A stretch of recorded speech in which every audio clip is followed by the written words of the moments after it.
This show is brought to you by Panini America, makers of the most collectible sports cards on the planet. The Luminance Football Card Series features NIL autograph cards from players including Arch Manning, Quinn Ewers, Cam Ward, Jalen Milroe, Dylan Raiola, DJ Lagway, and Luther Burden. To start collecting, visit PaniniAmerica.net. And hey, Tavian St. Clair, new Ohio State quarterback signee, the most recent addition to the Panini family. So, Ari, you can be looking in the next few months for a Tavian St. Clair autograph card, possibly along with your Arch Manning or your DJ Lagway. Yeah, I got two back from PSA the other day. We got a silver Tua, nice rated rookie holograph. That's a PSA 10 and a XRC out of select for Jamar Chase. So we're humming over here. The hunt is the best part. Go to Panini to start the hunt. The hunt is on for players too, and we're going to talk about that right now. Welcome to Andy and Ari on 3, presented by Wendy's. We're going to be talking to a bunch of coaches coming off National Signing Day, talking about their classes. Sherrone Moore, who signed the #1 player in the country in Bryce Underwood. Billy Napier, Florida coach, flipping everybody. Mike Elko, adding pieces at Texas A&M. Shane Beamer at South Carolina. Rhett Lashlee at SMU. Curt Cignetti, who took Indiana to the playoff year 1. We'll have them on the show today. But first, Ari, a little bit of news, because the transfer portal hasn't opened yet. It opens Monday, but it's popping. Jackson Arnold, Oklahoma quarterback, in the transfer portal. Purdue safety Dylan Thieneman, the 2022 Big Ten Freshman of the Year, who was also really good as a sophomore, also in the transfer portal. Ari, there are going to be some big names. Oh, yeah. I love the intent to enter stuff. Yes. You're in. All right, you're in. And it's going to be wild, man. It's going to be wild. And I think that it's just an interesting trend, because not so much with Jackson Arnold in Oklahoma, because they're already an elite program, but we thought that the portal would even the playing field, and it has, right? Like, the players who aren't playing at big places go to smaller places, but it also bothers me when the best player on a lower level team moves up. So we're going to have players moving in both directions, and we're going to break it all down here starting Monday. So I'm super excited to get into that. And I love that that NFL free agency for college football happens in the middle of the playoffs. But hey, here we are. I'm here for it. Yeah, exactly. Now, the name we haven't seen yet with one of these announcements that I'm curious about is John Napier, the Washington State quarterback, because with Jackson Arnold entering the portal, that would signal to me that Oklahoma's moving to a different starting quarterback. They just hired Ben Arbuckle, the offensive coordinator from Washington State. So we'll see what happened there. But that was an interesting situation this year, because remember, Jackson Arnold was supposed to be the future. He was committed to Oklahoma, basically right after Brent Venables got hired. Jeff Lebby was the offensive coordinator. He commits to run that offense. He ends up running a different offense his second year in the program. He gets benched. He gets made the starter again. I think he's going to have a lot of options. Yeah, so this is kind of what we were talking about with Connor Wegman, but supercharged, right? Like, who, when it comes to NIL suitors and transfer value, where do you put a person like Jackson Arnold, a person who is very early in their college career, but someone who is one of the most highly sought-after quarterbacks in the entire country with a tremendous upside, in comparison to somebody like Napier, who has more production at the college level? Like, how valuable do we think that Jackson Arnold is? And will teams try to get him, even if they don't need him to start immediately, to put him in the system, develop him, and then him be the quarterback of the future somewhere else? Or is somebody going to try to nab him, and is he going to want to be nabbed to start next year? Like, this is all very interesting stuff. And it's like, who would you rather have, Andy? Would you rather have somebody with proven production, or somebody who has a ton of upside, who has had a tough go of it so far in college? Well, and Jackson Arnold's a hard one to evaluate, because if you just go based on what you saw this season, all the receivers were hurt, and the offensive line was as bad as it's probably going to get at Oklahoma. So you didn't get a full picture, I don't think. So I think you kind of have to fall back on your high school eval of Jackson Arnold and try to extrapolate based on what you've seen in a really tough situation. because I don't think what we saw this year is the ceiling of Jackson Arnold by any stretch, because he didn't have the weapons. Yeah, well, the thing too is that you see the speculation. It's even happening here in the chat that Mizzou or a place like Mizzou is going to be a likely transfer destination for Jackson. But like, are we sure that he would have to transfer, quote unquote, down? Like, why wouldn't he end up at a place like Bama or a place like USC or Georgia or like why? Could you imagine Jackson assuming Arnold Carson Beck's leaving, Georgia probably needs somebody. Yeah. So, like, I don't know if, like, I'd be quick to assume that Jackson Arnold stinks and that he won't have a chance to play somewhere that is akin to Oklahoma on the legacy chart. Maybe it won't happen. I don't know where it's going to happen to. But, like, I think that I'm guaranteeing this right now, and I don't know if you think this is nuts. Like, there will be a Jackson Arnold redemption arc of some sort. I don't know how big it's going to be, but there will be stories, and we will be talking about him in 2 years about the tough start that he had at Oklahoma and how great it is to be having the success that he has. Because I don't think that I'm out on him at all. And that was part of the reason why I got into it with Oklahoma fans at the beginning of the year, Andy, because I was like, I don't think that we saw enough, or he was put in the right position to prove what he is or what he can be. So, but people say that portal evaluating is easier than high school evaluating. But what about in situations like this? Is it really? Like, I think you got to take a leap of faith, take a chance. You got to try something different or take a stab at it. And if you are a Mizzou or Arizona or, a team that needs a quarterback, now that Noah Fafita is also, reportedly going in the portal. Another good one in there. Goodness. How big of a swing do you take if you are a team that needs a quarterback immediately? And would somebody like Jackson Arnold be willing to go to a place where he's not guaranteed to be the starter? These are all very fascinating storylines. Very fascinating. And there's a lot of great storylines. A lot of them. I wrote a column that should be up on On3 shortly about the discussion we had yesterday about Arch Manning as 2006 Tim Tebow. Like, it's just wild. This would be the biggest story of the sport if it wasn't this week. Say what you want about me and the crap you have to put up with behind the scenes, but isn't it great when just normal discussion on a podcast turns into a column that's going to go to the moon? It just yesterday morning it didn't even occur to you, and then we're just talking it through, and here we are. Gold, you made gold, you made fire. By the way, that report was not true. Oh, it was not true. Okay, your alma mater is okay with Fafita right now. Okay, so. You know what the problem is that there are so many going into the portal graphics, and the people who make up fake ones easy to make rip fake off ones. our design. They rip off our design. So it's kind of like I'm even fooled by looking. It's like, oh, this looks like On3 made it. And sometimes we didn't. So I apologize. We need like a secret watermark. We need something that just says this is like we hide it in there. I guess the lesson here is that only get your transfer portal information from Pete Nakos. That's exactly right. Because he just texted if me. Pete Nakos didn't say it didn't happen. So, all right. We also have Rhett Lashlee coming up on the show. He's coaching SMU in the ACC championship game this week, signing a class, getting ready for the portal next week. That game, though, is kind of the key to everything in terms of the college football playoff. So it's time to take a deeper look into that game through the lens of our friends at PrizePicks. So PrizePicks, best daily fantasy game in America. Download the app, use the code Staples, play $5, get $50 instantly. Let's see what these numbers tell us about what we think this game's going to look like. Because remember, here's the deal. SMU wins. They're in the playoff. They've probably got a bye. Great. Clemson wins. They're in the playoff. Maybe have a bye, maybe don't. Maybe push the Big 12 Big 12 champion up to a bye. And then SMU, do they get in or not? Huge question. We'll talk to Rhett Lashlee about that later. But Kevin Jennings, the quarterback for SMU, 247.5 passing yards. This guy has been awesome. Now, 4 of the last 5 games, he's hit that number.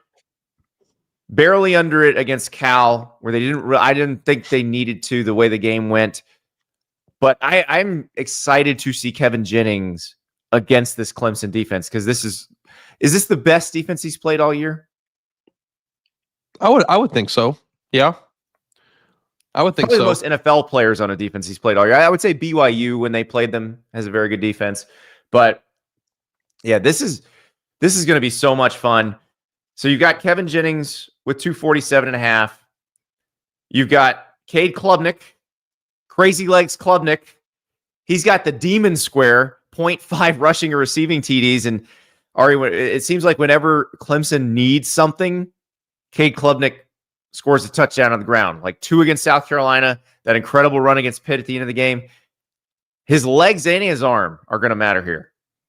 Yeah. I got to say, I thought it was really bizarre what SMU was doing with the quarterback position at the first juncture of the season. It's like, why is Preston Stone just not playing at all? And then they brought in Kevin Jennings, and then every single week in the time since, he's gotten better and better. So it just goes to show you why Rhett Lashlee is making the big bucks, and I'm sitting over here. But I'm anticipating a big game from him, Andy, because that's what they need on this stage in this moment. They need their quarterback to perform. The other guy I'm looking at in this game, I feel like if Clemson's going to win, if they're going to control it, if they're going to kind of dictate tempo, Phil Maffa's got to have a big game. And PrizePicks expecting a lot out of him. 83.5 rush yards for Phil Maffa is your square. So you pick more or less than that. If you think more than, I think you're probably expecting the Tigers to win this game. But he's a big key to this too. And I feel like when Phil Maffa is converting third downs for Clemson, like that is when they are at their best. Yeah, there's no question. And, he's came into the season and we thought that this would be one of the best running backs in college football. I think that he has been consistent. I don't know if he has hit his ceiling yet as a player. So, much like SMU, I feel like the players that they are counting on have to show up with their season potentially on the line, with the ACC title on the line, and with a big ticket to the playoff potentially here on the line. 83.5 is asking a lot, you think?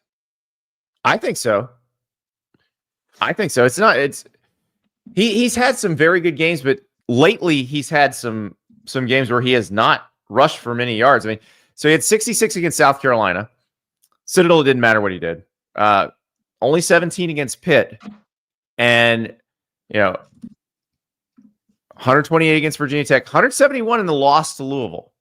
So, hey, now, I don't know if you looked this up. Guess right now where SMU ranks in rushing defense nationally. Oh man, 20. Fourth. Oh, I knew they were good. I didn't realize they were that good.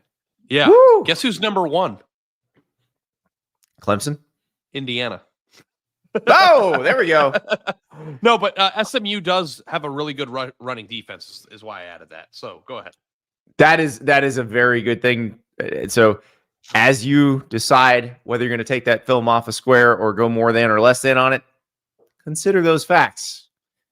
Ari, this game's going to be a lot of fun. I cannot wait to see it. We'll be talking to Rhett Lashlee about this game very shortly. But download that PrizePicks app. Use the code Staples. Play $5. Get $50 instantly. Now, Ari, it is time to talk to the coach who signed the #1 player in America. Bryce Underwood is going to be a Michigan Wolverine. Sherrone Moore just beat Ohio State. Been a pretty good last few days. Let's talk to Sherrone Moore. We are joined by a very, very happy man, Michigan coach Sherrone Moore. Won kind of a big game on Saturday. Yeah. And then signed the #1 quarterback in the country. Yeah. I mean, what's it like to be on a heater like that? You win the game, you sign Bryce Underwood. Like, what's next? Win the next one. Recruit more guys, and bring in the best players we can possible for the culture and for this team. But just excited of, the game was awesome. Obviously, very spirited. It's something we prepare for 365, and something we were, ready for mentally, physically, emotionally, and we're excited about. So excited to win that game, and then excited to sign this class. You know what I thought was interesting, and a man in your position probably is just programmed like this, but you hadn't even left the Ohio Stadium field before you started saying this is why you come to Michigan, right? Like you're constantly in talent acquiring mode. And, I just am very fascinated by the position that you're in right now, because Michigan has recruited at a certain clip for so many years and has done it in a certain way. And I was wondering if you are going to change anything about that. Like, are you going to try to go after bigger fish? Are you going to try to sign mega? All right, they got the like, number one player in the country today. No. I understand that. But I mean, you have to acknowledge that Michigan recruited a certain way, and Ohio State and Alabama and Georgia recruited their way. And I'm asking the coach who's taken the number one player in the country if there is a philosophical shift in how Michigan is going to approach things in that regard. Is that a fair question? Yeah, it's fair. I mean, my way of recruiting is just different, and no, there's no wrong or right. And I think Coach did an unbelievable job building this team, because obviously, you look at last year and we won a national title. So there's, how I'm going to recruit, just be different. We're still going to bring in the right type of guys, and they still got to be the right fit. They still got to love Michigan. I necessarily don't look at the ratings and the star rankings, but I'm obsessed with bringing in the right players and the right fits and the best ones we can. So, yeah, we're going to take a stab at the best ones in the country, whoever we can that fit our program, and continue to swing the bat as hard as we can to go get the best ones that we can.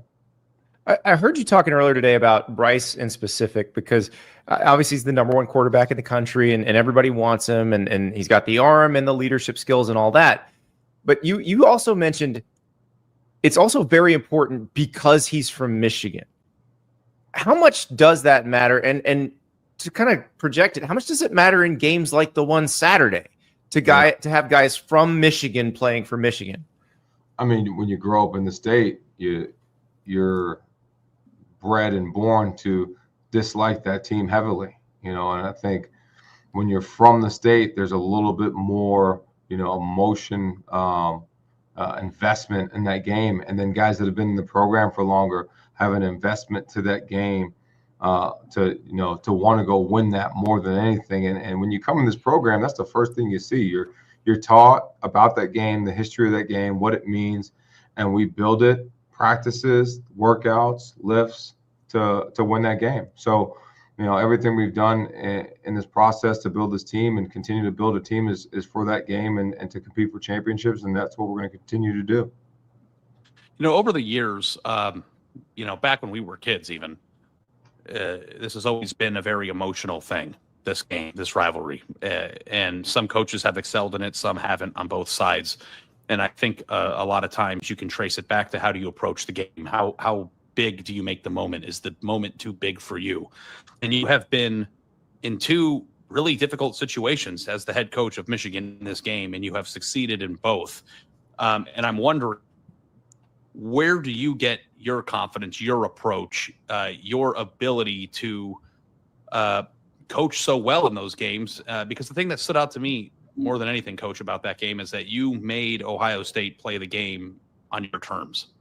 And I think that's a really important thing for a coach who is, new to this, but also already been very successful. Yeah, I mean, there's a lot of factors in that game. I always talk about the emotion of the game, because there is emotion in the game.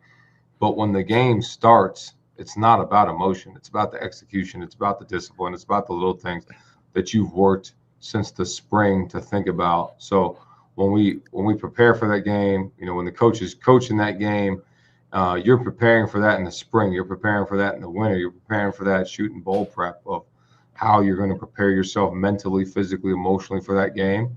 And for me, really, I've been on the other side of it. I was here as the tight end coach at 19 and 18 when we didn't win that game. So I've seen it. I've been a part of it, and I just don't want to ever be a part of that again. So there's a lot of things that we do throughout the year to prepare us for that game, coaches and players, and physically and mentally to make sure we're ready for that game.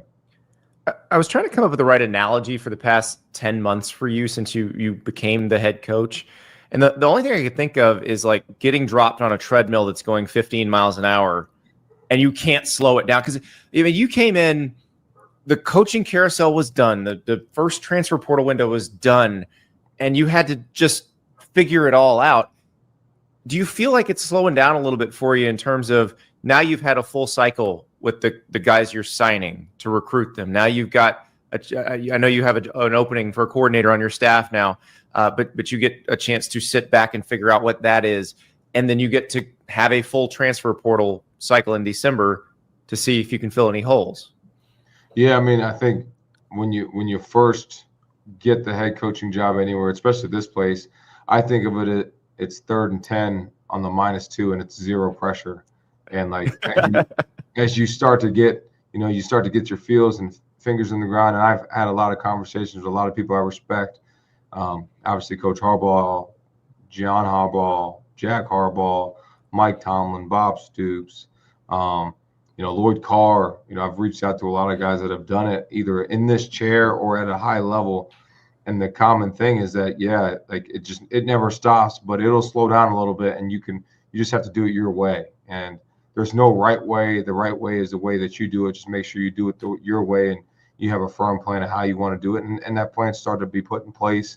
I feel like I've gotten the bearings of it. And I think there's always things as a head coach you're going to figure out that you didn't know would come. And starting to figure those things out and have the support system around me to do that has been huge. And for me, I want to have fun too, man. You got to have fun with this thing. This is a crucial opportunity and a great opportunity to be in this seat and take advantage of it.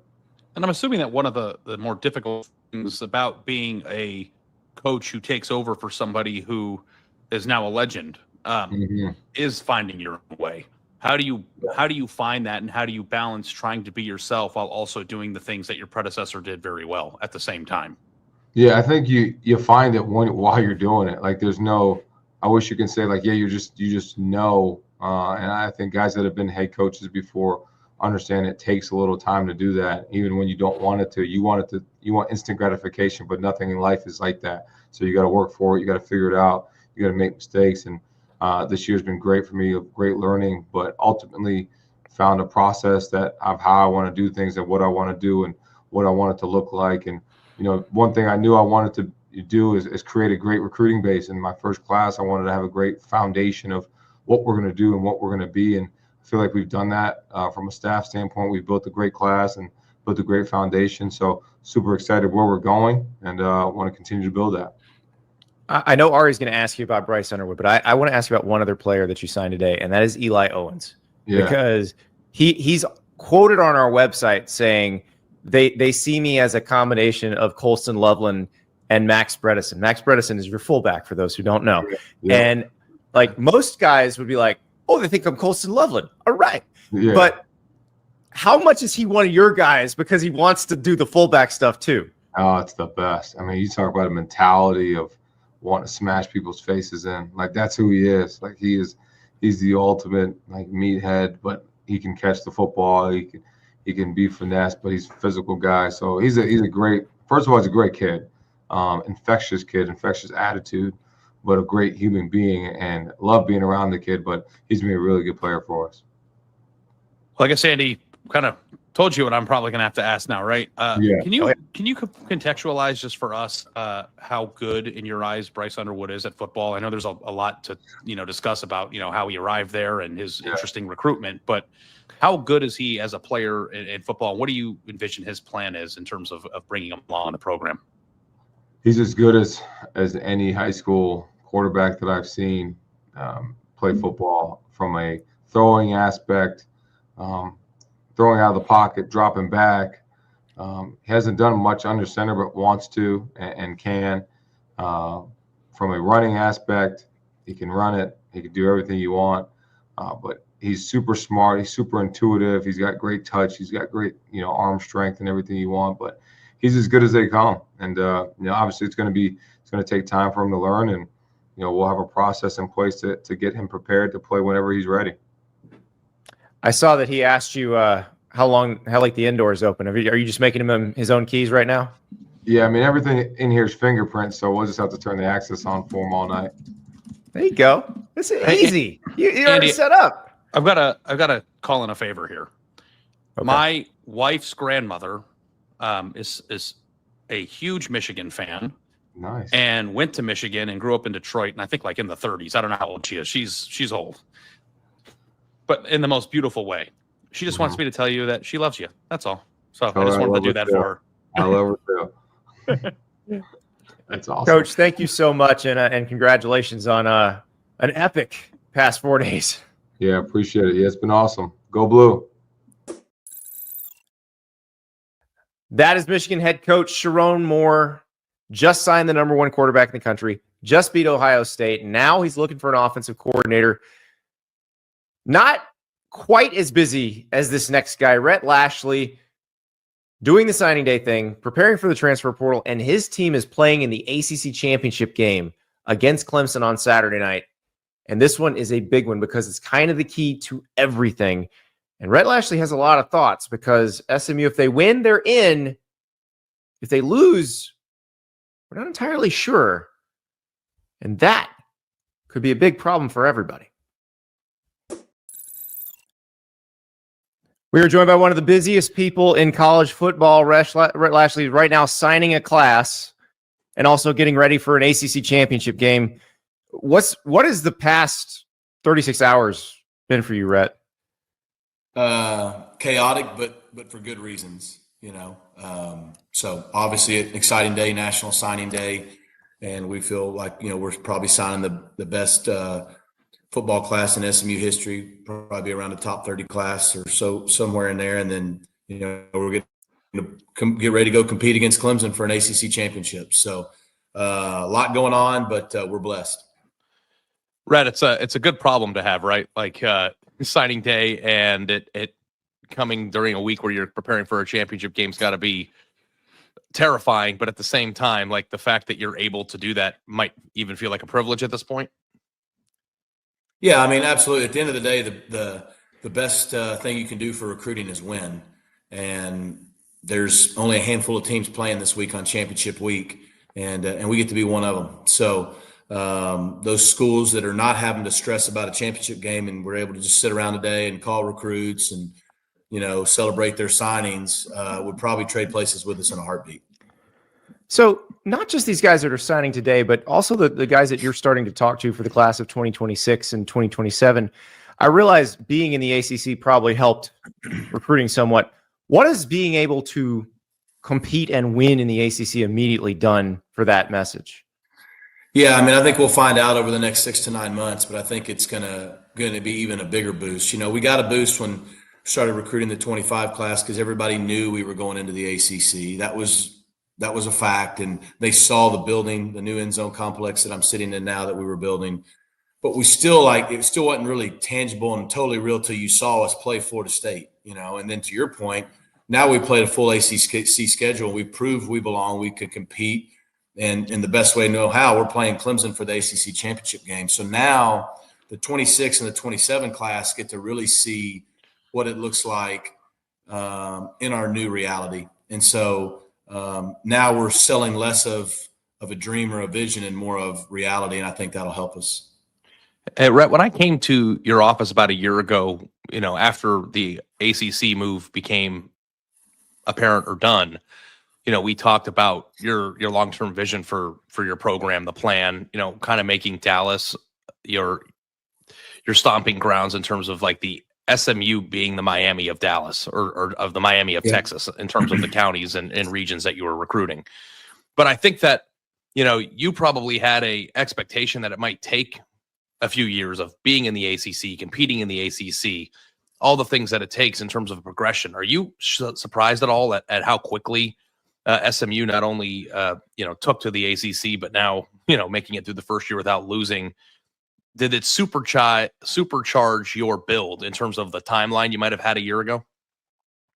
Yeah, I mean, we felt like we would compete, but we had to go do it and prove that we belonged. And, you know, history tells you that we would have had a losing conference record because everyone else who's ever done this did. And so, you know, we weren't sure. I mean, hey, is 6 wins a good year or whatnot? I don't know, but we really didn't focus on that. We just focused on competing and being the best we could be. And our guys deserve a lot of credit. And so, yeah, maybe in some areas we are a little bit ahead of schedule in year one.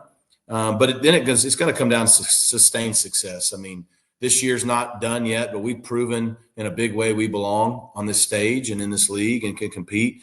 But we're going to have to prove it year in, year out. And but that's a problem for February. So I'm seeing a lot of coaches politicking and trying to get their teams in the best position for the college football playoff. You don't have to do that. You can stand in front of your team and just say, win this game and you're in. How nice does that feel? It doesn't feel as good as it should, because I don't know if me politicking would matter, but I kind of do have to, because we don't know what the committee's thinking, right? And I'm going to choose to believe that they're going to honor the full body of work and what our guys have done, being one of only 2 teams in a Power 3 conference, but definitely in a Power 4 conference that went undefeated in their conference and won it outright. That's us in Oregon. I'm going to choose to believe that we're in, if we win, for sure, with a bye, and we're in no matter what, because that's what's right and what we've earned. But it is tough when the actions and things you see don't necessarily totally make you feel comfortable with that. And so I'm not going to politic, but it is tough when you feel like you're in a position where, based on what we've been told, we have 2 choices. One, not playing the conference championship game, and we're in. Like, we're in. We've been told that. We would be in right now if we didn't have another game to play. Or go compete for a championship, which we've earned the right to over other teams that haven't, and maybe risk falling out depending on what happens. That's not a position you ever want to be in as a coach, but it's an easy decision. We're going to choose to compete. We're going to go to Charlotte, and we're going to do everything we can to try to win an ACC conference championship, and then choose to believe that no matter what happens on Sunday, we'll be in the field. Rhett, SMU has been, dying for years to be in a power conference position for discussions, talks like this, right? But when you finally get into the ACC, you're supposed to be above this, especially now that there are 12 teams in the field, right? Like, you thought that this would be a G5 situation that you're in. I was wondering for you, how frustrating has it been this year? Because I personally believe and have written that SMU has been the most unfairly ranked team of the year. Like, why do you think that's the case, and how frustrating has it been to watch? At times, it's frustrating when you sit and think about it, but then you don't, because we've chosen to try to just focus on what we can control, which has been winning week after week after week, and we have. And you don't know, is it ever enough or not? Again, I don't pretend to know what the committee's doing. They may be sitting there right now going, no, SMU's going to be in no matter what, but they surely haven't said that. And like I said, just the other things make it feel like that's not necessarily like we're going to be judged like all the other teams are that are playing in their conference championships, but are also currently in the field. It's one thing if you're out of the field right now and you're playing in a championship game, but once you're in the field and playing, what I heard is if we don't play, we would not ever drop below Indiana because they're one behind us. But if we play, we could. That just doesn't seem right. So I hope that's not the case. I'm going to choose to believe that it's not the case. So if you sit and think about it, yeah, there's some frustrating moments. We've beaten really good teams. We've beaten a lot of teams with winning records. We've beaten ranked teams. They're just not ranked anymore because we beat them, and we don't have any control over the rankings. So I don't think that's a good barometer. And so, like I said, I rank the coaches poll every week, and it is hard when you get to those final 12 to 15. So I do not envy the committee at all. And so I'm going to choose to believe that they're going to do the right thing regardless of the outcome Saturday night. But to Andy's point, we can do what we've done the last 6 to 8 weeks and just go win and not have to worry about it.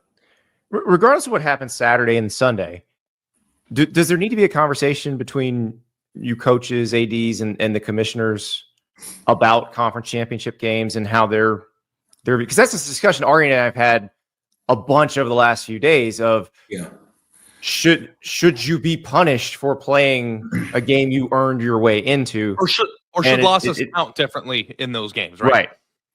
If you're already in the field, yeah. Like, I don't think Georgia or Texas should be out if they lose. They're not going to be either.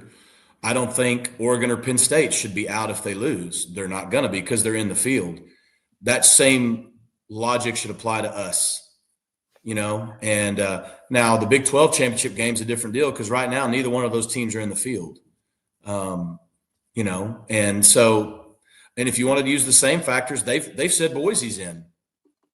Like, why does Boise have to play another game? What's to stop Boise from saying we're not going to play?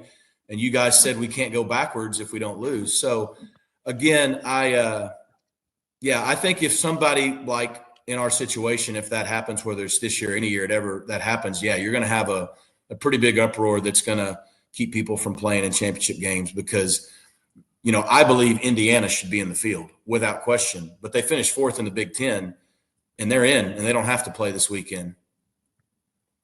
Rhett, I know that they're 3rd in the Big Ten. As podcasters, Andy and I like to go off the deep end a little bit, and we'll, do scenarios like what Lane Kiffin said a few weeks ago of like, well, if we don't play, then, the things that you're outlining. If the worst happens this year, do you think coaches will start to consider doing crazy things like not playing or benching players or doing things? If our team all got COVID today and didn't play, we're in. Wow. We're in, right? We don't have another data point to drop us below anybody that's behind us. Based on what happened in 2020, that's how it would go. I think if you open up that door, you're going to see a lot of people do a lot of crazy things. Yes, we're not going to. We're going to go play in Charlotte, and we're going to try to compete for our championship because that's the right thing to do. That's what competitors do. We value an opportunity to share the field with someone like Clemson, a fantastic team, and try to do something special. And so like I said, I'm going to choose to believe that on Sunday that the right thing will be done as well on the other end. Well, Rhett, thank you so much. I know you got a game to prepare for, guys to recruit, transfer portal to deal with. So good luck. Thanks, guys. Appreciate you having me on. Thanks for being here. Always a pleasure to talk to you, Rhett. Thank you. That's SMU coach Rhett Lashlee, and that will be a very interesting situation if SMU winds up losing the ACC championship game. Does the committee keep them in the field, or would they drop them in favor of I would think it would be Alabama. I imagine a lot of coaches would wonder about playing in conference championship games if that happened, but that's the situation. Coach who does not face that situation because his team is in, but he is not playing in a conference championship game, is Indiana's Curt Cignetti. Year 1, the Hoosiers are headed to the college football playoff. How does that help on the recruiting trail? Here's Curt Cignetti. We are joined now by the reigning Big Ten Coach of the Year, Indiana's Curt Cignetti, on National Signing Day.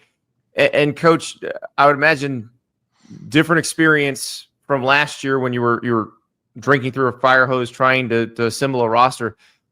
What is it like dealing now with players that you've had a year to show, here's what we do here?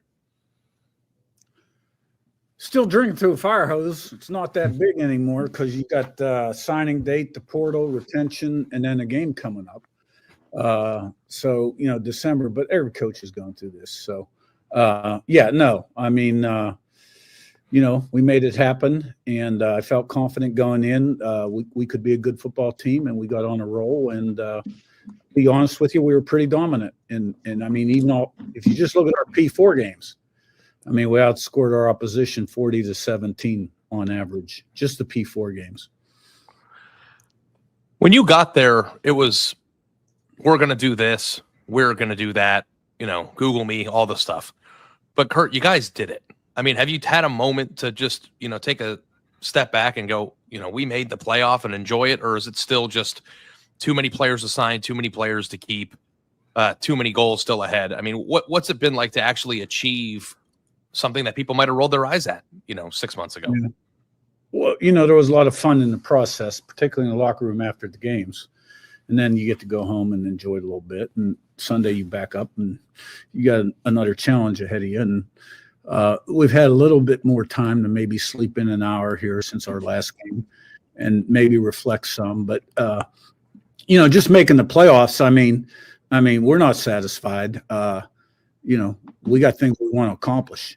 And we got a lot done between the white lines and got a lot of crowd support that was over the top. People in this state and all the Indiana alums and second most largest alumni base in the country is really just over the top, in terms of their support. And, they got Hoosier fever, and it's been great to see.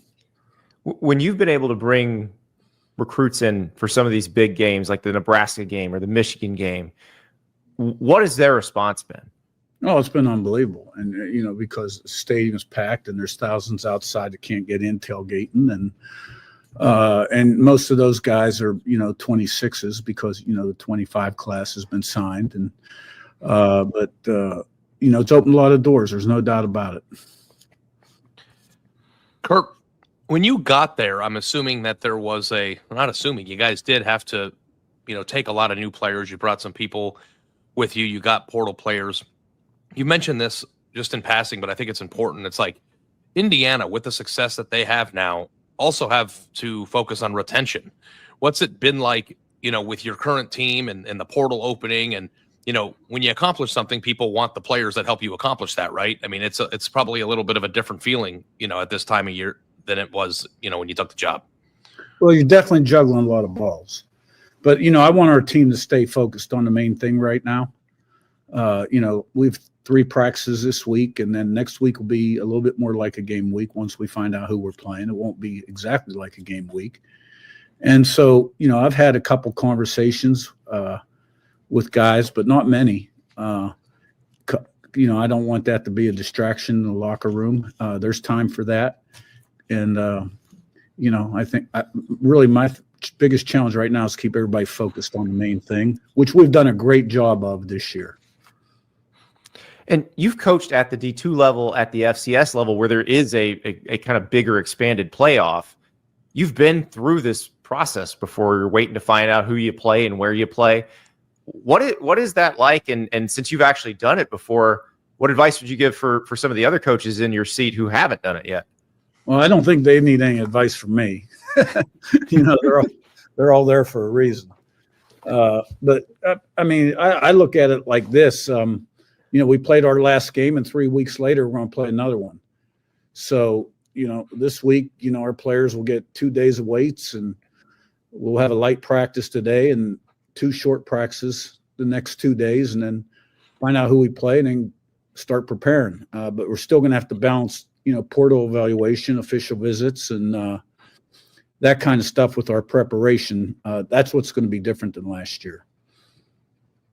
Coach, you guys are in the playoff. There's no debate about it. I know, in the time since the Ohio State game, you guys have probably had to politic or answer questions about whether you should be in or not. That cleared itself up. But after getting firmly in, do you still pay attention to discourse about who should be in, who should be out? People saying Indiana hasn't played anybody, all this stuff, or do you just, keep your head above water and just worry about your team? No, I don't pay any attention to that right now. There was maybe going into the Ohio State game, I was seeing some of that stuff. I think we've proved that we should be in, and we're in, and we just got to figure out who we're going to play.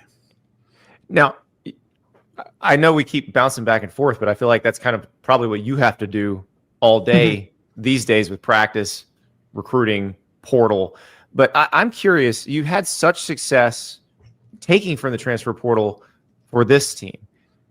Does it change how you wanted to balance your high school versus portal as you go forward? Well, I think you always want to sign 15 to 22 high school guys a year. That's the foundation of the house. But you're always going to have immediate needs also that need to be addressed. We just had such an extreme need last year because when I took the job, we had so many guys in the portal. I think our numbers were down to about 40 at one point. So we couldn't have fielded a team. We had to hit the portal hard, and we did. So, we're going to have needs again. We probably won't need quite as many, but it'll still be significant because the bottom line is you got to win every year in this business. There's no years off.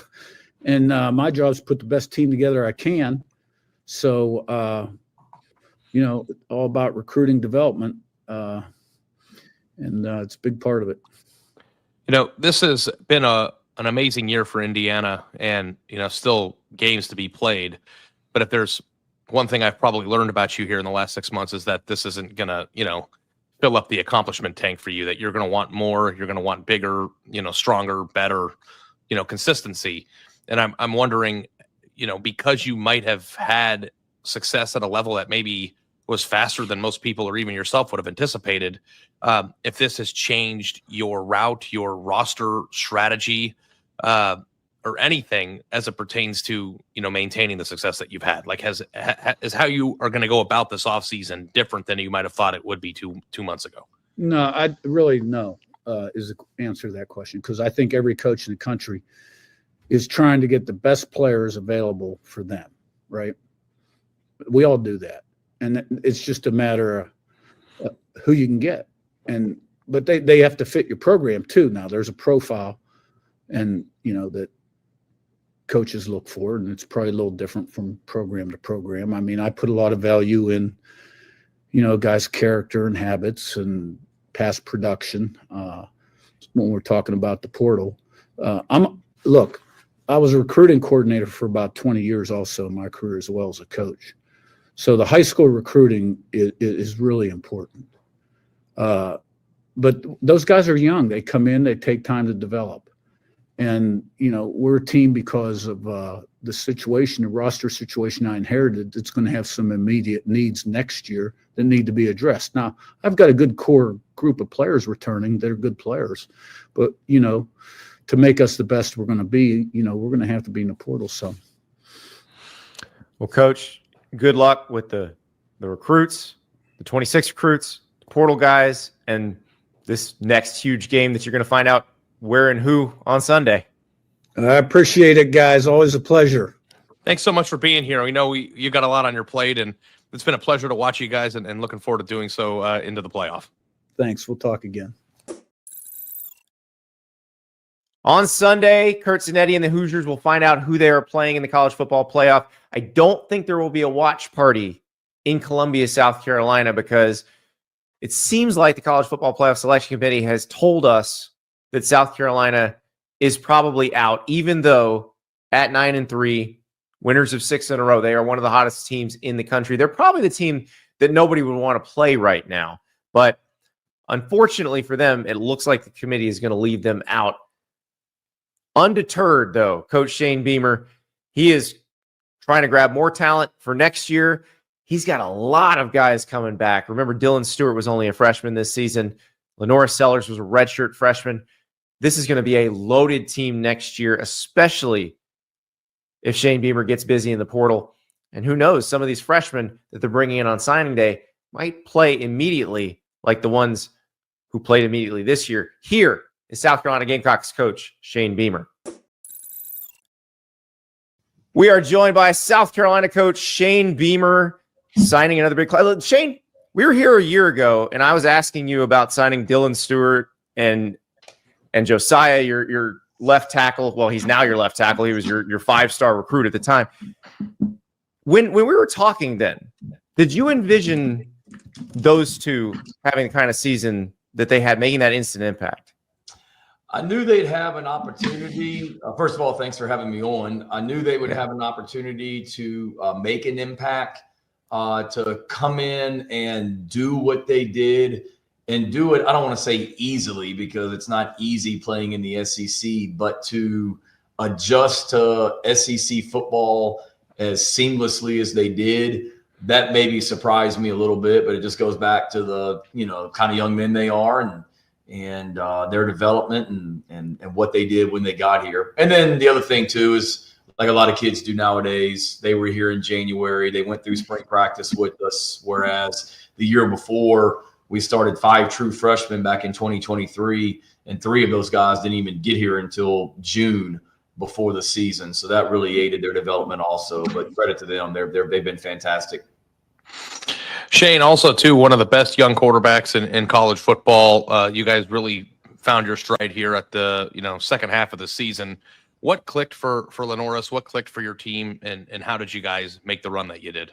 Yeah, I think he just continued to get better. I wish I had a great answer for you, but I really think it's as simple as he just continued to get more experience and get better each week and gaining confidence. And then our team did as well as each week went. And people don't realize, or maybe they do, and they just forgot, like, he didn't play a lot of football the first 5 games of the season, if you will. He played game 1 against Old Dominion.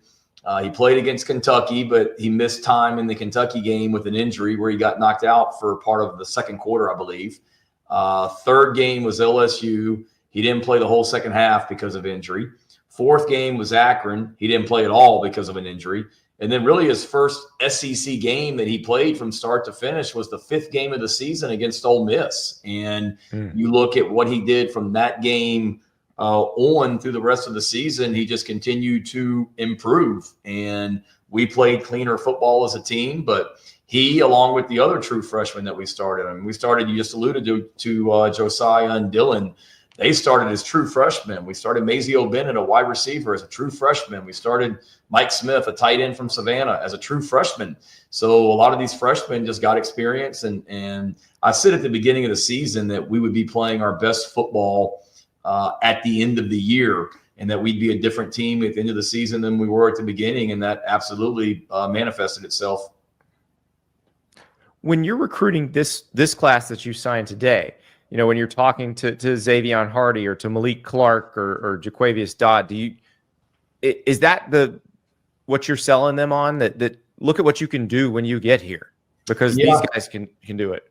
Yeah, absolutely. You're talking about, you know, the opportunity to come in and play as freshmen, and I tell guys all the time, Andy, like, I realize my job it's to win football games. And if I don't win football games, I won't be here. So I'm going to get the best guys on the field, whether they're a senior, freshman, walk-on, scholarship from South Carolina, from Florida.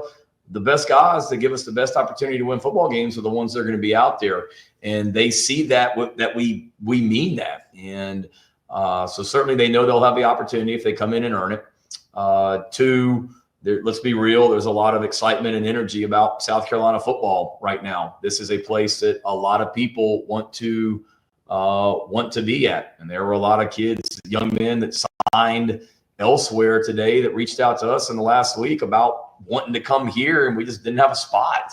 So, you know, I think as we go into the portal, this is going to be a popular destination. I know it will be. It is right now. So that, and then obviously, like I said, the fact that guys know they'll get the opportunity to play early here makes this a place that a lot of people want to be a part of right now. Shannon, I'm sure, you know, there's some disappointment in the building based on, you know, the rankings that came out in the CFP on Tuesday night. But the question I have for you is, you know, things like that are out of your control. When you list all these young core players that are on your team who are playing well, who developed, who, you know, helped your team reach its stride when it did. I mean, how encouraging is it for you as a program builder to know that a main piece or the main piece of the team will be back next year to try to do this again? Yeah.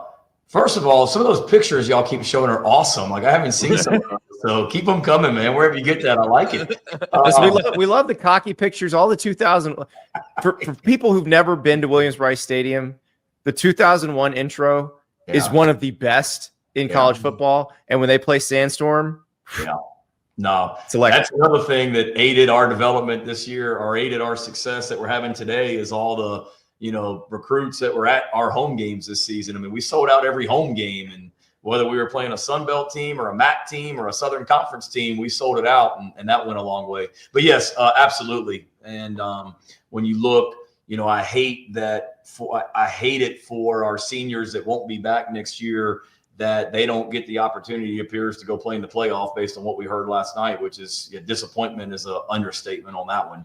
But when you look at who we return, the core guys coming back, the freshmen we have coming in, I've said it all along that, you know, the best days of South Carolina football are in front of us and about to happen. And that wasn't like coach speak that sounded cool at a booster club. I mean, I mean it, that, you know, the way that we're recruiting, the people we have in our program, the way we're developing the young men in our program, that we're just getting started. And we've done some great things in 4 years now, and excited about the future. And yeah, we got a lot of great pieces that are returning in 25. So you mentioned the portal earlier, and that you guys are going to be aggressive in the portal as well. How do you balance playing the defense in the portal? Because you obviously have a lot of really good players that people might want to swipe. So how do you keep them and then add to that? Yeah, for one, you know, it's totally different for us now, Andy. I mean, last year at this time we were 5-7 and our season was over, and the excitement, energy level, whatever, wasn't what it is right now. I mean, there were a lot of guys. A lot of the success that we've had this season is because so many of our older guys decided to return and believed in what we were doing and knew we weren't far off the players that are seniors right now.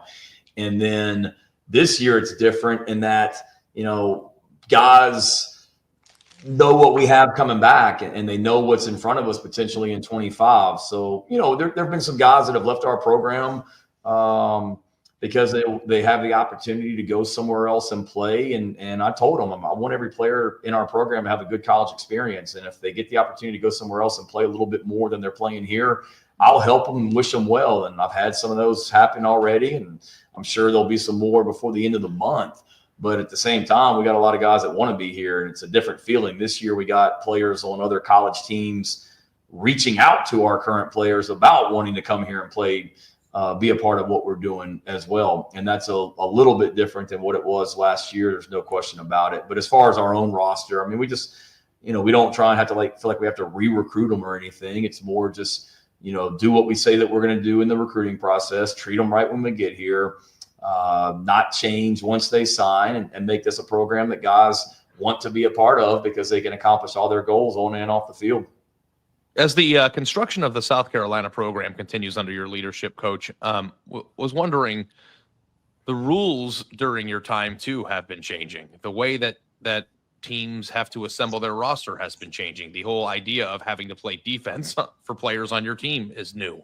How much has your thought process on talent accumulation, whether it be balance of high school portal kids or how many takes you need or how aggressively you need to play defense, have you seen a evolution in your thought process on how to build your roster in the last few years?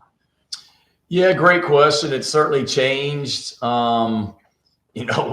When I took over, you were in the height of COVID, so you're dealing with the ramifications of that when it comes to scholarship numbers and what class a guy is, and COVID years, and not being able to go out and recruit when I got hired. And then it gets into NIL, and there's transfer portal becomes more prevalent. So there's so much that's changed just in the 4 years since I became the head coach. It's crazy. In a lot of ways it has. I mean, it starts with, there's so many other factors now at play. So for me, it's making sure that we still continue to bring in players into our program that are choosing this program for the right reasons, and they love football and they love to compete. And, if you get guys in your program that love football and love to compete, I think the rest of it takes care of itself, and they're good people, which we really work hard at making sure we do that, bring those kind of young men into our program. But it's different. I mean, I'm not naive. We got some really talented guys on our team, and there's a lot of schools that are throwing a lot of money at them to try and get them to come play for their programs. I'm well aware of that. But like I said, we want to make sure that we just bring in people into our program that love football and are here for the right reasons, and to make this a place that they want to be a part of because they can accomplish so much on and off the field.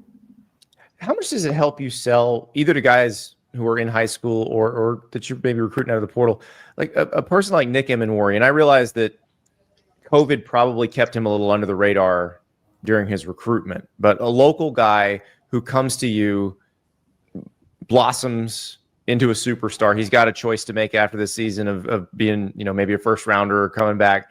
But how much can you hold that up as an example of, this is what you can do here? Yeah, a lot. You talk about both of our starting safeties, Nick Emenwari and DQ Smith. They're both Columbia guys. I think we had to beat Wake Forest out for Nick, maybe Wake Forest in North Carolina, and DQ, we had to beat out Georgia Southern. And both of those guys are starting safeties. They're going to have a chance to play at the next level when their time at Carolina is done. So it's a lot of things. I've said all along, Andy, since I got the job here, that when I was here before with Coach Spurrier, we did it with players from the state of South Carolina primarily, and that's where it's always going to start. So that's what we've done. Those two guys, and then other guys, obviously, that we've talked about that are from South Carolina. And then being able to develop guys, it says a lot about, one, the young men that we brought in, but two, the strength and conditioning program, the nutrition program, all that stuff that we have here at Carolina in place to develop guys. And those two guys are great examples. Obviously, God blessed them both with a lot of ability naturally when they came here, but to be able to come in here and accomplish everything. And, Nick's a guy that he wasn't a senior last season, but he was a talented player that had opportunities to go other places. And he came back and said, no, I'm not going out like that. I believe in what this place can be. And I want to come back in 2024 and do what we know we can do. So really happy for him, DQ, all those guys that choose to come to South Carolina and are able to accomplish the things they want to accomplish. Shane, for the past 20 years, the SEC has been viewed, and it's probably a fact, it's the deepest and most talented conference in college football. There's a notion right now, and I think we're still trying to figure this whole thing out in terms of the portal and the way that rosters are constructed, that people view the sport as more flat, more balanced in terms of who can pop up and win games. There aren't the super teams that there used to be, where a 2 deep had 8 first-round picks just sitting on the bench. On a week-to-week basis, from the start of your tenure at South Carolina to now, does it feel different at all in terms of the level of competition? Does it feel like there's more parity to you? Why do you think that the results of the games have been what they've been, and is the talent discrepancy gone that used to exist between teams in that conference? Yeah, I don't know if it's a great question, and you're absolutely right. I don't think the talent discrepancy is definitely or necessarily gone. When I got in the league, Georgia was really, really good and really, really talented, and Alabama was really, really good and really, really talented, and they still are really, really good and really, really talented. But I do believe you've seen everyone now has maybe more of an opportunity than maybe what they had in previous years to win those games. And it's because of, the portal, and teams can get better quicker, and teams can get older quicker as well by being able to, put together their roster and get a little bit more experience on it through the portal. So I think that's certainly something that has made a difference. There's no question about it. I mean, the good teams are still really, really good, but I think the teams that year to year maybe have more of a chance, in the fact that you're sitting there looking at those standings right now, and what are we tied for 3rd or 4th, wherever you figure it out, in the SEC. And it's because we've been able to recruit really, really well. We were an older team this year because we've got a lot of older guys on our team, particularly on the defensive side of the ball. And I think those teams that are able to keep their core intact, like we were able to do, have a leg up in a lot of ways, because every team's roster year to year is just so different year to year because of the portal. So the team that has a lot of continuity like we had this year, but then they're able to finalize the roster or put the final pieces together with some talented freshmen and some portal guys, they have a chance to do some special things. And you've seen that with us this year. I just want you to know before we let you go here, Shane, that you won my heart forever when you went on that post game. Well, they've got 900 5-stars on that team. That to me was one of the greatest post game rants of our generation. I don't know how you feel about that, but I'm Team Beamer for the rest of my life because of that. Because what do you want me to say, guys? They have 27 5-stars playing. Yeah, right now. And I think I said they have a 350-pound defensive tackle that runs better than anybody on this Zoom call. Yeah, that one will definitely live in infamy, and I've come a long way in my post-game press conferences, but I certainly was wearing my emotions on my sleeve in that one after I just watched that 2021 Georgia defense. It's basically a starting defense in the NFL right now on multiple teams. No, they weren't. And then having to answer questions about what went wrong. What do you think went wrong, pal? Can we be real here? That particular Georgia D line. Oh my God! Jordan Davis, Jalen Carter. They had the number 1 pick in the draft, and he's probably wasn't the best player on it. And he's the number 1 pick in the draft, and that was a salty defense. Holy smokes! But I appreciate you saying that. Yeah. But good news, you may never have to play against one like that again unless you go to the NFL someday. God, you ain't lying. I mean, that was a talented group, that's for sure. Now you're building one at South Carolina. We know that's the next step. So. Appreciate it, Shane. Nah, thanks you guys. Appreciate all you do. Thanks. The vibes are good in Columbia, even if they're not going to be in the playoff, even if they're disappointed about what happened with the College Football Playoff Selection Committee. You can tell their trajectory pointing up, very excited about what they can be next year.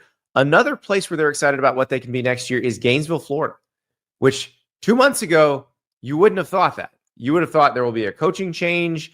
Everything's going to change. What happens now? And Florida's team just rallied around Billy Napier and his staff, rallied around each other, rallied around a freshman quarterback named DJ Lagway, and ended the season on a very good note with 3 consecutive wins against LSU, Ole Miss, and Florida State. Now, Florida's getting ready for a bowl game. Billy Napier busy flipping a bunch of players on National Signing Day, getting ready for a transfer portal season where I imagine there's a few people who want to go play with DJ Lagway. Billy Napier in a really different place than he was a couple months ago. And you can tell he's pretty happy about it. Here is my conversation with Florida coach Billy Napier. I'm here in the office of Billy Napier, who this is a very interesting last month or so for you. And I imagine the class you signed today, I mean, it reflects that. I'm thinking about like a guy named Hilton Stubbs, who you just signed today. I know is a guy that you guys were on the entirety of this recruiting cycle. He flips to you recently. But how much were you talking to him through the offseason, the downs of the beginning of the season, and then as you guys got better? Well, I mean, I think the majority of the recruitment is done, you know, throughout the winter, the spring, and the summer, and then you kind of get in the submarine for the season and work your way through that. So, look, with a lot of families, we had to prove it on the field. You know, I mean, I felt like that was one of the biggest holdups with this last class, and I think obviously the vote of confidence and then how we competed and played and had some big wins. I think that contributed to a lot of these players. Drake Stubbs would be in that group of players that kind of, you know, hey, all they wanted to see was us have some stability and prove our on-the-field product could be effective for them. Well, and that for you, I'm sure, was gratifying as the season went on because you were the one who kept saying, I see it, it's there, and then it didn't express itself on the field, and then you saw it starting to shift a little bit, and then by the end of the season, it looked like a completely different team. When you were talking to recruits, did their tone change towards you as that changed?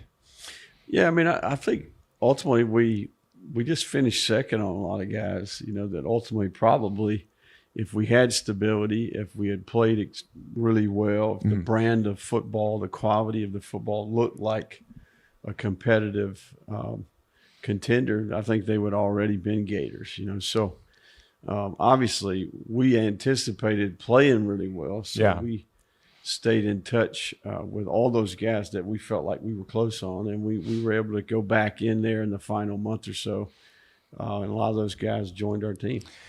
You got a quarterback that people seem to enjoy playing with who do play with him now. But I'm curious, when you talk to class of 26 guys, when you're going to probably be talking next week to guys who are in the transfer portal, how excited are people to play with DJ Lagway? Well, number one, I think nowadays you're recruiting about 4 groups of people, right? So player retention is a big piece of the puzzle, right? So the first thing you got to do is we got to go secure all these good players that we have on our team that are coming back. And I do think the DJ and the way he showed promise this year and the way he competed and the production and his leadership and the way he's connected with his teammates, I think that's going to help us retain players. And there's no doubt this 25 group, they're excited about him and want to be a part of what we're doing here for sure. How much role does he play in talking to guys and starting next week, talking to the guys who might want to come into the portal? Yeah, no, I think we try to include as many players as possible, you know, with portal recruitment. You know, we not only want to find out, we know the physical part, we've done all the evaluations, but do they fit? Will they get along with the guys? Yeah. That's an area where last year I thought we did really good work. Not only a lot of productive players, but guys that brought more than just the talent to the team. So you look at the way this team evolved as the season went on. Clearly, it enjoyed playing together. They liked playing for you guys because a lot of teams would have just quit at a certain point. And instead of quitting, they improved dramatically. How much does going through that help the guys that are coming back, that are talking to these future players? Yeah, I think it's huge. I mean, I think just the confidence, the belief. You work extremely hard. You want to feel like it's working. And I think ultimately, we've talked a lot about how I think belief is probably one of the more powerful things you can experience. So we got a ton of confidence because I think they've worked hard. They feel as if it worked, it paid off, and now they're playing the way they wanted to play in the very beginning. So, look, I think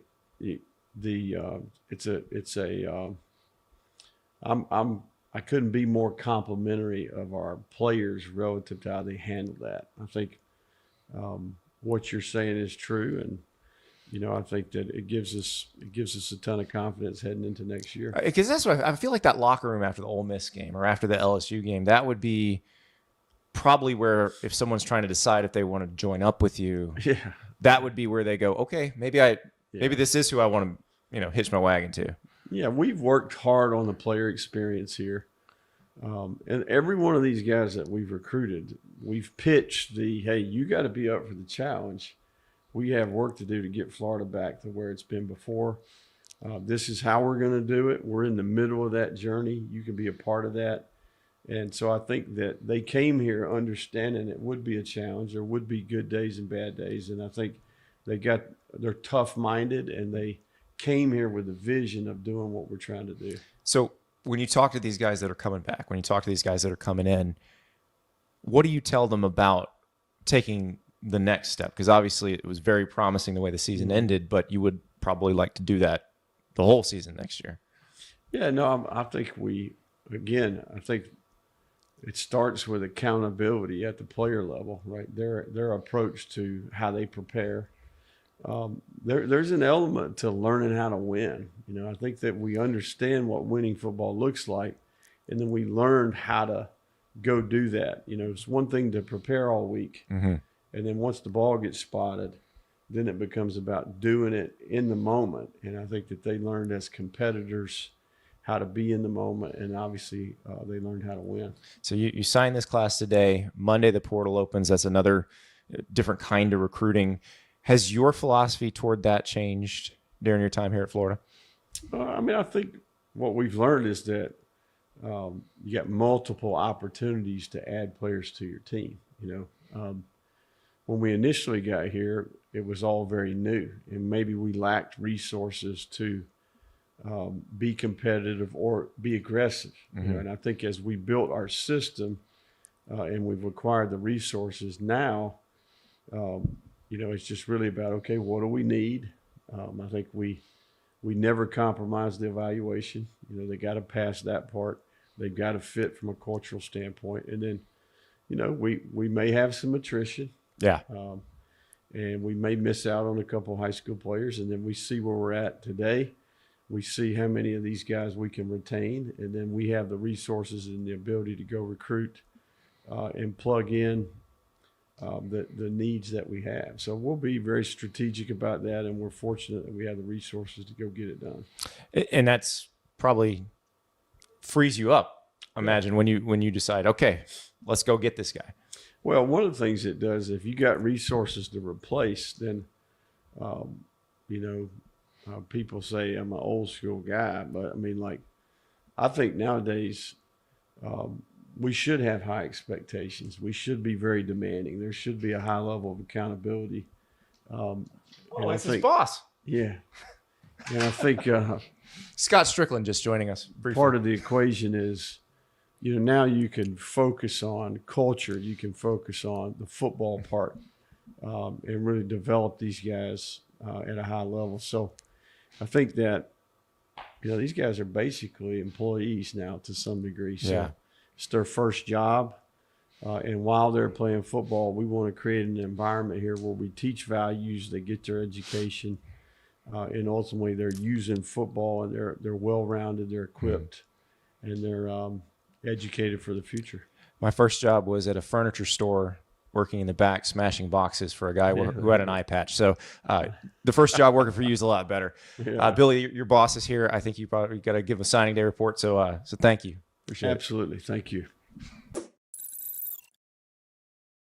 As you saw, I got Billy Napier in person, so I was driving home as quickly as possible to make our interview with Mike Elko. I was not entirely in time because Mike Elko, the Texas A&M coach, listen, he runs a tight ship, and he was right on time. So Ari kicked the interview off. I joined a little bit later, but this is a guy who he was there in 2022 when Texas A&M signed that amazing on paper class that did not really amount to a whole lot of success on the field. After year one, which I think is definitely an improvement over what Texas A&M was doing, Mike Elko has a very good idea of what he wants that roster to look like, what he wants Texas A&M's culture to look like. They were in a game on Saturday where if they won, they would make the SEC championship game. Couple more steps they want to take. What's Mike Elko doing to assemble a roster to take those steps? And now, joining Andy and Ari on 3 is Texas A&M head coach Mike Elko. Coach, how are you doing today? It's a pretty hectic day, so I appreciate you being here. Yeah, I'm relaxed now. Everything's in, the papers are in, and so it's a much better time of the day right now than it was 24 hours ago. What is that feeling like when the papers are in, when it's all over? Yeah, it's probably the biggest feeling of relief you can have. You know, you put 12 plus months into recruiting a class. You know, everybody knows the final 72 hours are always insane. And, when the paper finally comes through and you know he's officially an Aggie, it's just a tremendous amount of relief. You know, the first year at Texas A&M for you, I would say was a resounding success. Obviously, the way things went in College Station last week, you probably would have liked to change a little bit, but being one win away from the SEC championship game, kind of normalizing and stabilizing a program that was kind of tumultuous at times before you got there. How would you say you did in your first year, and are you happy with it? Yeah, I think big picture CEO of Texas A&M football, thrilled. I think we've put this program back on a course, aiming for where it's supposed to be, which I believe is the premier program in the country. I think we've righted the ship. I think we've established a foundation and a culture for what Texas A&M football should be. Obviously, the football coach in me is still disappointed that we didn't finish. We had an opportunity to put ourselves in a position to go to Atlanta, and unfortunately, we didn't do it. But I think when you see the young men that were able to get in board today, the excitement in and around the program, in future classes, I think people understand the trajectory of this program and where it's headed. It's headed in a phenomenal direction. Coach, the one thing that you could say or was true about A&M in the previous regimes, and you were a part of signing the greatest recruiting class on paper in the history of recruiting, is that, A&M acquires really good talent at a very high clip. And that's the reason why they should be and are considered a national championship contender year in and year out. To go out in your first full cycle there at A&M and to pick up 8 players ranked in the top 150 in the On3 rankings, how do you feel you did as a talent accumulator, and how much percentage of the job's even done now with the portal opening next week? Yeah, I think, first of all, there's a couple of things on that. One, we're blessed. We have a phenomenal university. We have great support. We have a great fan base. We have great facilities. And so we have a natural draw to Texas A&M for elite level recruits. We're in a hotbed of talent here in the state of Texas, and we've got access to a lot of different states across the country. And so from that perspective, we have the ability and the access to bring in really talented players. I think the challenge we have, and the thing that I've challenged our staff with, is making sure that we're bringing in the right players. And I think it's easy to find, sometimes talented players that maybe don't project to be future NFL players. And I think that's the biggest challenge we have is, we've got to find kids that want to develop and want to become really good NFL football players. And I think that's our path to success here at Texas A&M and making this a program that doesn't get talked about being able to compete for championships, but actually goes out there and does it. That seems to be the biggest, flip, right? Like, it goes from being a team that gets enough good players and a team that, spends enough money in NIL and has the resource and all those things to actually doing it. And you guys came close to actually doing it this year. But from your perspective, what do you think is the biggest change or the biggest, maturation point that needs to occur within your program to go from the potential to do it to actually doing it? Yeah, I think, and this is what I told our guys, we had to lay such a strong foundation of what college football culture should look like, what it should look like from an accountability standpoint, from a doing things the right way standpoint, from a commitment to doing things for the team standpoint. Now what we've got to do is we've got to go out and become really good football players, and second year in the system, second year in the schemes, having an opportunity to really fine tune the details of what we're doing and how we're doing it, I think is going to be really critical. And so we're excited to move this thing forward and get into year two and, kind of finish the deal on what we started this year. Sort of drop in late, Coach, but I'm curious, how do you balance the culture aspect with the talent aspect? Because obviously you want players who fit what you do, who fit in with your team, but they've got to be badasses on the field. How do you handle that as you're learning about these guys through the process? I just think I want guys that are driven. Again, I keep saying this, and I don't mean to be repetitive, but I want guys that are driven to be great at football, and then that to me is the character I'm looking for. And that sometimes that's not necessarily a choir boy, right? Sometimes that's a kid who's got an edge and you don't always feel great about the decisions he's going to make, but he's committed to being really good at football. And I think that's the difference. And I think that's one of the things that you really have to sort through in this day and age, which is who wants to come to your school to be a great football player versus who wants to come to your school to collect NIL checks and, maybe not challenge themselves to become what they're capable of becoming. Coach, when you look at the place that at Texas A&M is, and, my wife went there and I saw my first game on Saturday in Kyle Field, and it is really the only place like it, right? And you talk about culture and fitting into the culture.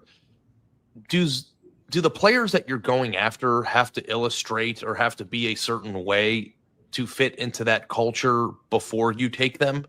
Or do you have to mold them into that culture? That always seems to be the push and pull with recruiting, right? It's do you take a kid who's super talented but might not fit into that and fix that fit?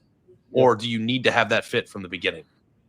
Yeah, I guess I would flip it to you and maybe just make an analogy, right? If you had a young intern who had talent and was really committed to being great at studying recruiting and studying the market and becoming a real reporter versus a kid who had talent and, really just wanted to work it on three, but didn't really care about how good he ever became at it, right? That's the difference. I think you're just trying to sort through what motivates kid, what drives kids, and what are they trying to get accomplished in their process in college. And I think that's more than anything, that's what we talk about when we talk about culture. I don't think it's this cookie cutter kid who fits Aggie lore.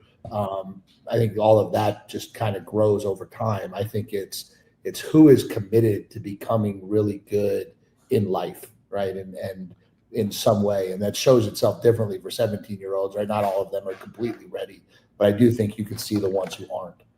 But that's got to be really frustrating, right, Andy? To think about what if there was an intern at On3 who was the best writer you've ever seen? Yep. Or the best column writer you've ever seen. And I've worked with those people, though. I think Mike's exactly right about this. I go back to when I worked at Sports Illustrated and some of the people who came through who showed flashes but couldn't bring it every day. And I imagine, Mike, that's how you feel when you see a guy who has a great practice one day and then has 4 straight terrible practices. Yeah, and that's I just think that's ultimately what you're looking for. You're looking for really talented people who are also really motivated and have some sense of a growth mindset and understand what this challenge is in front of them of being a great college football player that'll lead them to become a great NFL player. So I have a question because you signed a quarterback named Brady Hart from Cocoa, Florida today. And up until recently, he was committed to Michigan, which is not unusual to flip a player, but he was committed to Michigan for 2026. How does the conversation go when there's a player considering reclassifying down a year and I'm coming to college now? Yeah, I think the conversation always starts with them. I don't think we sought a kid out and asked him to reclassify. I think I feel the same way with mid-years. If you try to move a kid's timeline, sometimes the kid's very uncomfortable. Even if you get it done and you get him, he's not quite convinced it's the right thing for him. So I think, the Hart family kind of had decided that they were ready to try to reclass. They had done all of the process and procedures for them. And I think there were a set of circumstances that got created that made it a really, really good fit for both parties. We had evaluated Brady early on, looking at him as a 26 quarterback. We always felt that he was a really talented player. He was a kid that we really liked. And, I think it just all lined up in the right time with, obviously what happened with Husan, what happened with Bryce Underwood. I think it all kind of came together the right way. Mike, from a roster standpoint, back in maybe 5 years ago, if you had two really talented quarterbacks that you liked, you just pick the one that you think is going to help you win the game, in the moment or week by week, right? But now when players can leave, fairly easily, you also have to juggle the future of your roster, the numbers in the quarterback room, and maybe not just the quarterback position, any position. How much are you considering future roster numbers or things that you might have to do in the portal as a result of the decisions that you're making in season while you're making them? Yeah, you don't want to. I think I owe it to the seniors in our program to make the decisions that are in the best interest of Texas A&M football's 2024 team winning as many games as possible. There are times obviously where those decisions, we know there's going to have an impact on those for the future, but I don't think I could look our kids in the eye if I wasn't doing what I felt was the absolute right thing to do for them to have the best year they could. And so that's kind of how we look at it. That's kind of how we focus on it. And, again, sometimes that puts you in a situation where you got to figure things out down the road, but then you got to figure things out down the road. Well, Mike, thank you so much. I know it's a busy day today, and you get this class signed, and you're just probably moving right onto the portal come Monday. So good luck with that, and we'll talk to you again soon. Yeah, thanks for being here, Mike. For having me on, and appreciate all you do. And Ari, I can't believe it took you this long to get to your wife's alma mater for a game. So she was actually kind of making fun of me about that, Coach. Like, she's like, we've been living, because I had moved to Dallas 3-4 years ago now, and for whatever reason, the first year was COVID, and then all the big games, I was off in Tuscaloosa or somewhere else, and it just never happened. Now I understand. They're going to call the big games at Caulfield now. Andy's interviewing Napier. I see where we stand. Hey, did you see what I? You got to see. I don't know if you're a big social media guy, but I tweeted this. I think that I'm making my way around. I spent 10 years of my career in the Big Ten. Andy took me on a little SEC swing a few years ago. I will say this. We taught him to be a yell leader.